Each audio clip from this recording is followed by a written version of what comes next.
उप इलेक्शन से जुड़ी बड़ी खबर सामने आ रही है। समाजवादी पार्टी ने जारी किया 56 उम्मीदवारों की लिस्ट। जंगीपुर से वीरेंद्र यादव को टिकट मिला है। दारा सिंह चौहान को घोसी से टिकट दिया गया। जमानिया से ओम प्रकाश सिंह को टिकट दिया गया है। रॉबर्ट्सगंज से अविनाश कुशवाहा को उम्मीदवार बनाया है। चौरहरा से वरुण चौधरी को टिकट दिया गया। फूलपुर से मुर्तजा सिद्दीकी को टिकट दिया गया है। वहीं गुरसाएगंज से अभय सिंह को बनाया गया उम्मीदवार। तो समाजवादी पार्टी ने 56 उम्मीदवारों की एक और लिस्ट जारी कर दी है। यूपी इलेक्शन से जुड़ी इस वक्त की अहम खबर आप तक पहुंचा रहे। जंगीपुर से वीरेंद्र यादव को टिकट दिया गया। दारा सिंह चौहान को घोसी से टिकट दिया गया है। जमानिया से ओम प्रकाश को टिकट दिया गया। रॉबर्ट्सगंज से अविनाश कुशवाहा को उम्मीदवार बनाया गया। वहीं दौरहरा से वरुण चौधरी को टिकट दिया गया और फूलपुर से मुर्तजा सिद्दीकी को उम्मीदवार बनाया पार्टी ने। समाजवादी पार्टी ने 56 उम्मीदवारों की एक और फहरिस्त जारी की। एक और लिस्ट सामने आई 56 उम्मीदवारों की समाजवादी पार्टी की जानिब से। इसमें जंगीपुर से वीरेंद्र यादव को पार्टी ने उम्मीदवार बनाया। वहीं दारा सिंह चौहान को भी उम्मीदवार बनाया गया है। घोसी से जमानिया की बात करें तो ओम प्रकाश को पार्टी ने टिकट दिया। रॉबर्ट्सगंज से अविनाश कुशवाहा को उम्मीदवार बनाया। तफसीली मालूमात देने के लिए इस वक्त हमारे नुमाइंदा अमर हमारे साथ जुड़ गए। अमर, समाजवादी पार्टी ने एक और लिस्ट जारी कर दी। 56 उम्मीदवारों के नाम इसमें शामिल। कौन से बड़े और चौंका देने वाले नाम सामने आए हैं? बिल्कुल निरम, देखिए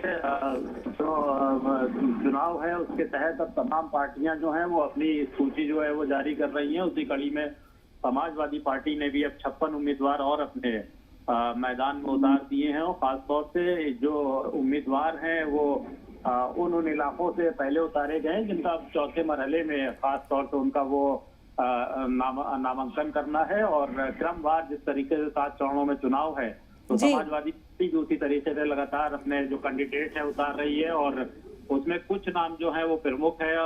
कई सीटें ऐसी प्रमुख हैं जहां पर बीजेपी के जो उम्मीदवार हैं वो भी काफी मजबूत हालात में है। और समाजवादी पार्टी ने जिस तरीके से सिलसिलेवार अपनी इन 56 उम्मीदवारों को उतारा है तो उसमें बताया जा रहा है जिस तरीके से आज सुबह बहुजन समाज पार्टी ने अपने उम्मीदवारों की एक सूची जारी की थी, उससे पहले बीजेपी जारी की थी और अब समाजवादी पार्टी ने जारी की थी। क्योंकि समाजवादी पार्टी एक ऐसी पार्टी बताई जा रही है जो बीजेपी के मुकाबले में खासतौर से 2022 के विधानसभा चुनाव फिर देखी जा रही है। तो जो उम्मीदवार हैं इसमें खासतौर से कुछ ऐसे जरूर नाम है जो बीजेपी के जो उम्मीदवारों को कहीं ना कहीं अब चुनौती देते दिखाई देंगे। और जिस तरीके से अखिलेश यादव तमाम जो उत्तर प्रदेश का चुनाव है उसको लेकर काफी संजीदा नजर आ रहे हैं। और 22 के चुनाव के मद्देनजर जिस तरीके से अपने प्रत्याशी उतारे हैं तो कहीं ना कहीं ये जो चुनाव है काफी दिलचस्प अब स्थिति में जाता जा रहा है। और आगे देखने वाली जरूर बात होगी कि जनता किस तरीके से किसको अपना समर्थन देती है, किसको प्यार देती है और किसको आगे ले आती है। क्योंकि